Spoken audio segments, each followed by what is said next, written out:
Good evening and welcome to another edition of Past the Post. It might be one of our shorter episodes this week because we've only got 2 meetings locally to report on. We'll be starting at Meydan, where their highlight was a packed edition of the Creek Mile, and there's also listed action to bring you from Abu Dhabi. The listed Abu Dhabi Championship, the little guys, the purebred Arabians, is their feature. First though, over to Stephen. It's Meydan in December, which means very soon all attentions will be turning towards the carnival. And plenty of horses on tonight's card will have that firmly in their sights, not least those who contest the listed Dubai Creek Mile. By far and away the best renewal of this race, a couple in there who ran in last year's Godolphin Mile, and several who have pretensions of being there come March. We've also got a couple of very interesting conditions races. We kick off though with the Majani Stakes, a Group 2 for the purebred Arabians, a race in which Hamim puts his unbeaten record on the line. In what was Hamim's stiffest assignment to date, particularly taking into account the draw in stall 16, he would come up short, but not by much, finishing a respectable 4th behind all-the-way winner Curlis Del Roc, who was a cut above on the day. He had chased home Group 1 winner Barak last time, so was fully entitled to take the Group 2 prize, and looks a nice progressive young Arabian for Al Rahmani Racing.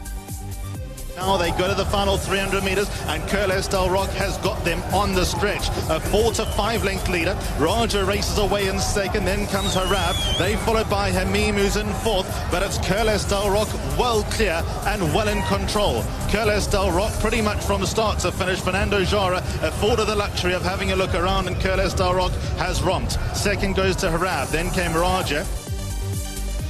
Fernando Jara has been on board for all bar one of Curlis Del Roc's runs, the pair bagging 4 victories in that time, and this was most definitely him getting back on track, having very nearly unshipped Jara on his reappearance.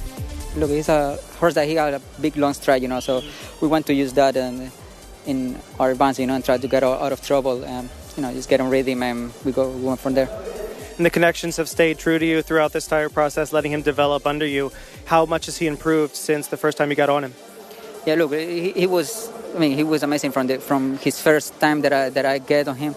I tell you, he ran big, and I was like very really looking forward for this horse to this year. He went like 3 times I think last year, all in a row, all pretty easy. So I think I see him this year. He's starting to get ready. He did an amazing job today. And obviously winning a race around 2 turns here, your mind immediately goes into whether or not he's a Kahela type horse. Does he give you that feel? Definitely, hopefully. As his performance from today, with a little more quality of horses, definitely you will think he's going to be there that night, that's going to be the target. But hopefully, for now, hopefully we make it, still a long time to go, some races to go through, so we go through those races first and then see where we're going after, Mikhail Barcelona was in town to ride for the first time this season, and with his intended mount withdrawn at the start prior to the opening contest, Rich and Famous would be his first ride of the campaign. It would be a winning one too, the evergreen 7-year-old beating many of the same rivals he had disposed of just a couple of weeks ago. 300 metres left to go, and Rich and Famous is the one in front. Tanin is 2 lengths down in second. They've beaten off Woodford, who's dropped into third. Miniaturist was further back. Rich and Famous still goes on the lead. Still a 2-length lead over Tanin, who's trying to bridge the gap over the final 100 metres, but Rich and Famous retained the 2-length lead the whole way down the stretch, and Rich and Famous wins. Second goes to Tanin. The 2,000-metre maiden was up next, and on paper at least, the 98 rated Fire Group would have a good chance of getting his head in front. He had spurned a similar chance at Jebel Ali last time, but the hill doesn't seem to suit this tall, leggy 3-year-old, and he was much happier here back on the flatter track at Meydan, although did need most of the 2,000 metres to wear down Brontology, who brought up a 1-2 for owner El Bashir Salem El Harari. And Hero Doro now being passed by Brontology, and Brontology puts his nose in front, but Hero Doro won't go away. Ode to Duty is third and 3 lengths down. Then comes Fire Group and needs to pick up Brontology just in front, but Hero Doro nags away up the inside. It's Brontology still the leader, Hero Doro still second. Ode to Duty, Fire Group trying to make late gains. Brontology, Fire Group is now firing home, and here comes Fire Group to get the better of Brontology late on. Third goes to Ode to Duty, nice debut. Before racing, Tygo Shea had engaged in some festive fun with a big fella. and the remainder of the card would bear gifts galore for the reigning champion jockey. First up was Cafu in the rated conditions race, in which the lightly raced son of Curlin would be going head-to-head with the 107 rated and newcomer to Dubai, Prince IG. The pair went at it tooth and nail for much of the Meydan Straight, but it was Cafu who showed the battling qualities of one that belied his lightly raced status to edge the verdict on the line. Prince IG in front by a length. Cafu continues to nag away at the outside. Then about 10 lengths back to Story of Lies. Well, this finish was worth the entrance fee. It's Cafu and it's Prince IG. Cafu nearest us. Prince IG and a huge battle. Cafu grabbing the upper hand and Cafu won. Cafu is now 2 from 2 and rated 104 for his troubles. Bhupat Seemar looking to have a potential stable star on his hands. He's a properly nice horse, and he would have learnt a lot from the first race, and he had to do it all the hard way today. He missed a break, got some kickback. Obviously, Ty gave him a brilliant ride, and he's a proper racehorse. And I have to say, we thank very much to Sheikh Mohammed bin Khalifa for supporting us and giving us such a wonderful horse. Obviously comes in here with a very, very, very high pedigree. And was there any pressure there when you got him just to get him into the right races? You know, there's always pressure when you've got a nice horse in your hand. You know, the only thing you really think is that you don't want to get in their way. You know, you want to develop them properly. And this race was, even though it was shorter than his ideal distance, but the condition of the race were going to suit. But I didn't know there was going to be a horse like Prince Edgy in there. And, you know, I think this was the best horse race probably we've seen all season. The feature was next, the listed Dubai Creek Mile, and a cracking race on paper with World Cup night form represented left, right and centre. There was the UAE Derby second for starters, with Panadol making his reappearance, the World Cup seventh with the Great Collection aiming to win this race for a second year in succession, and several who had finished behind Secret Ambition in the Godolphin Mile, including Tuz, who would shock them all with a coming-of-age victory, once again in the hands of Tygo Shea.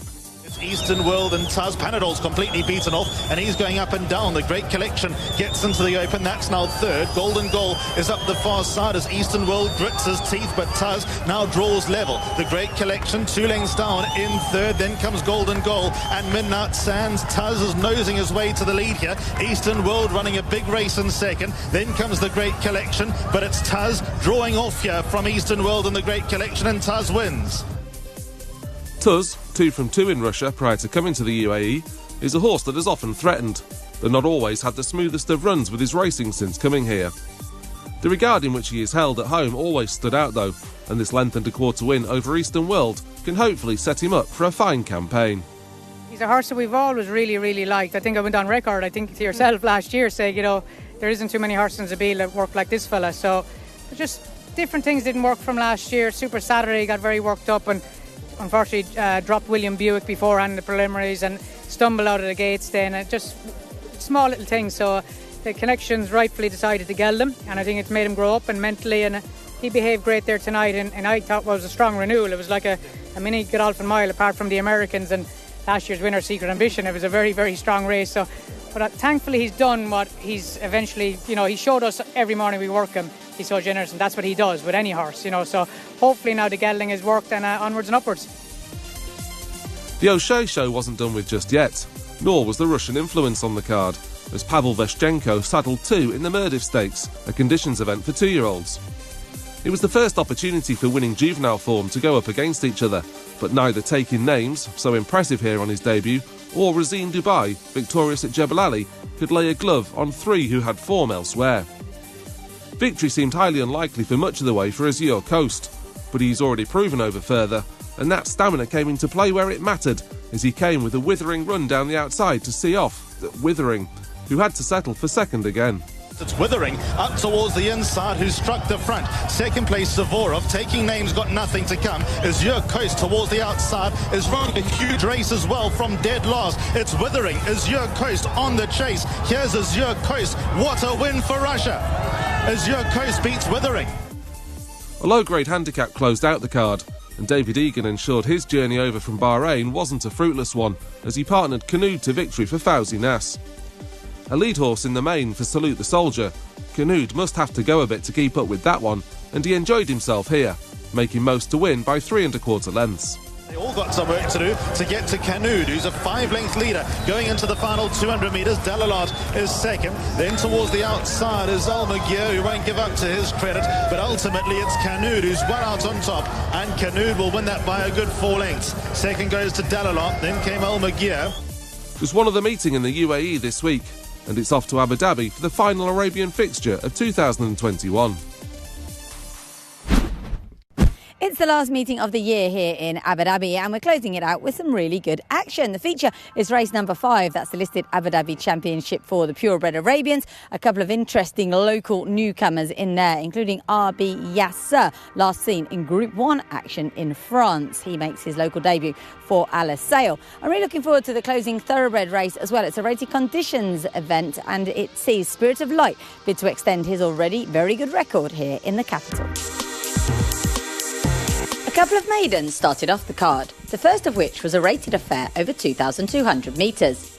It went to Dor Al Reef, who in his previous 8 starts had looked one of the less lights of the Al Ajban operation. Stepping up in trip here seemed to help, however, and he and Sam Hitchcock just held on from the strong travelling Yas Racing pair of Bassayam and Shamak.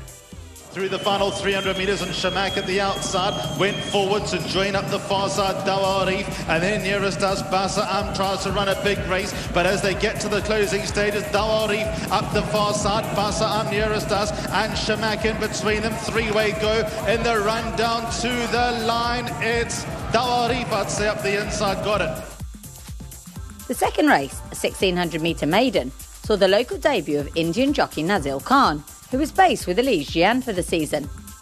He came in 9th on Ernst Ortel's AF Al Cause, but the win went to Sandro Pava on Abu Bakr Dowd's Marua Al Garbia. He ran around a lot in front, but still managed to win by half a length from the eye-catching Kaiser, who flew home from the rear. Al Garbia in front. Second place is Yanomes. Then is Al Madam and the purple colours racing away in third. La Itab was next. Murawih Al Garbia running like a drunken snake over the final 100 metres, but has a 1-length lead. Yanomes is second. Is Al Madam was next. Murawih Al Garbia pressed all the way down to the line in front, and Murawih Al Garbia won. Our listed race is up next, and it's actually quite competitive, although there's not a huge amount of form to go on. But the one to beat has to be number 3 here, who's a gorgeous, really nice-looking colt. This is Baha Muscat, who's a winner here over course and distance last time out in a good race on the dual Crown Card of Conditions event. Did that quite well, beating his stablemate Satam Muscat. And although, as I said, it's quite competitive, there's lots of interesting ones in here, not all of them are proven under these conditions. So I think he's the one to beat. Baha Muscat didn't disappoint, and this was an even more impressive win. Antonio Fresu never really looking in danger up front, and having the luxury of easing to a 5.5-length success over RB Yasser, who made a good local debut in second. Bahar Muscat still trying to be undefeated, a 3-length leader, and got sent for home. Bahar Muscat. Itchy Danacre is second, then Golden Years, who races away in third. Yasser, Mualimi, they're all trying to chase down this leader, but Bahar Muscat has got Daylight running in second. It's Bahar Muscat miles in front. He'll be 3 from 3 by the night's done. Second place Itchy Danacre, then comes Yasser and Mualimi, but Bahar Muscat wins, and wins commandingly. Second will go to Yasser, probably Mualimi. Then came Itchy Danacre. Now 3 from 3. Bahar Muscat will next head to the Triple Crown Series and could take some stopping there, having improved between starts. He won nicely last time, beating another good horse, Satam Muscat. I think tonight the horse improved from last race. He made it like very easy, you know. Last time I think he was still a bit green, but that race put him forward for this one. And today I could lead the race, and he wasn't looking anything. So when I asked him to, you know, last 2 furlong, when I asked him to go, he just like put another gear and he went.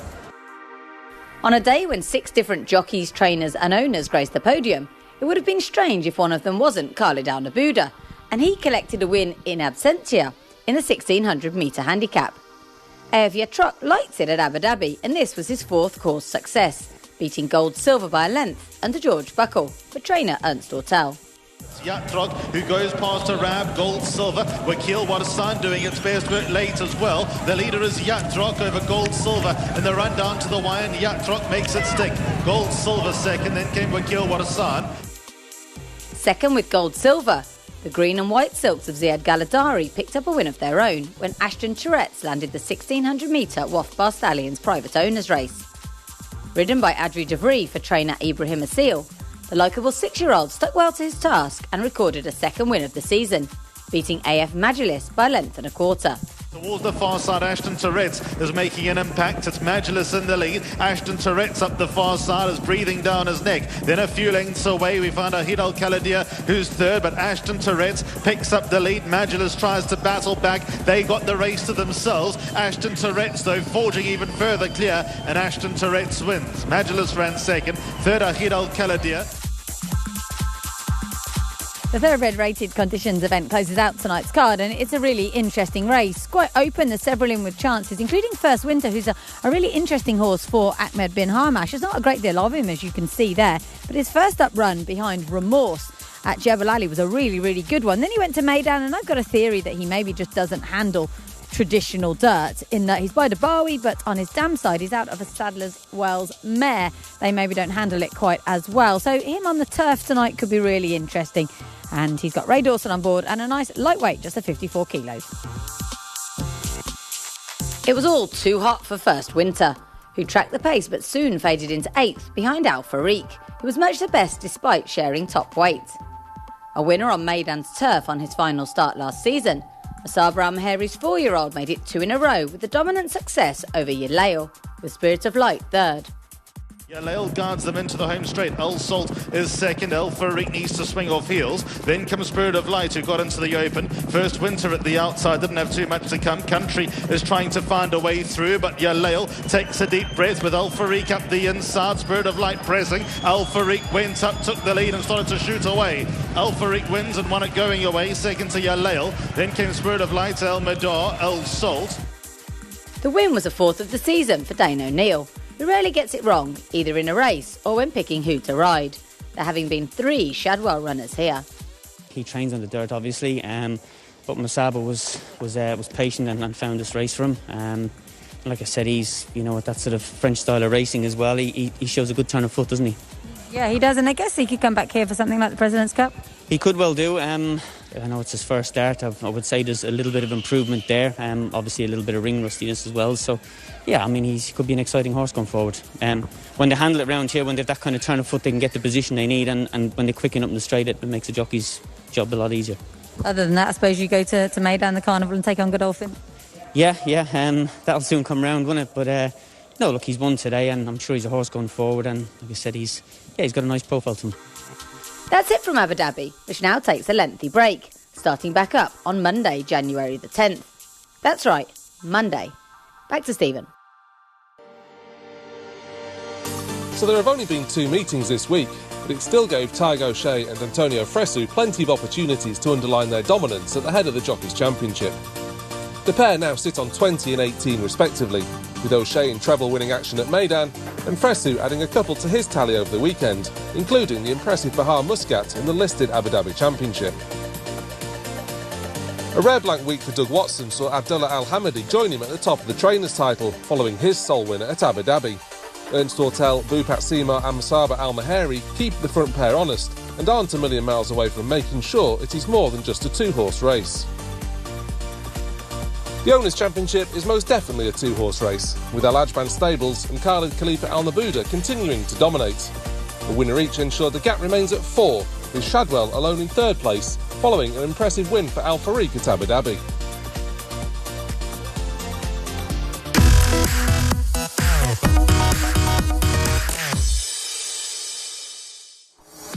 Tig O'Shea could have secured the Ride of the Week accolade for any of his 3 victories at Meydan on Thursday night.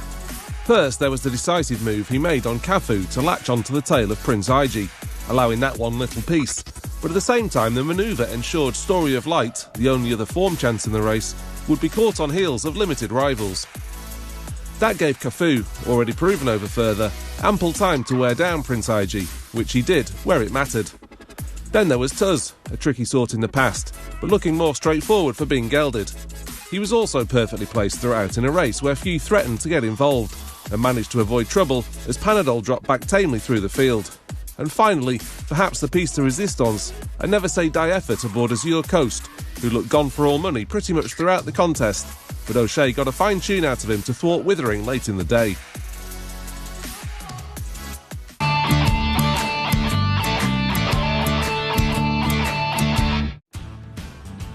Ode to Duty looks one to look out for in a maiden in the coming weeks, after shaping with promise on debut in finishing third behind Fire Group.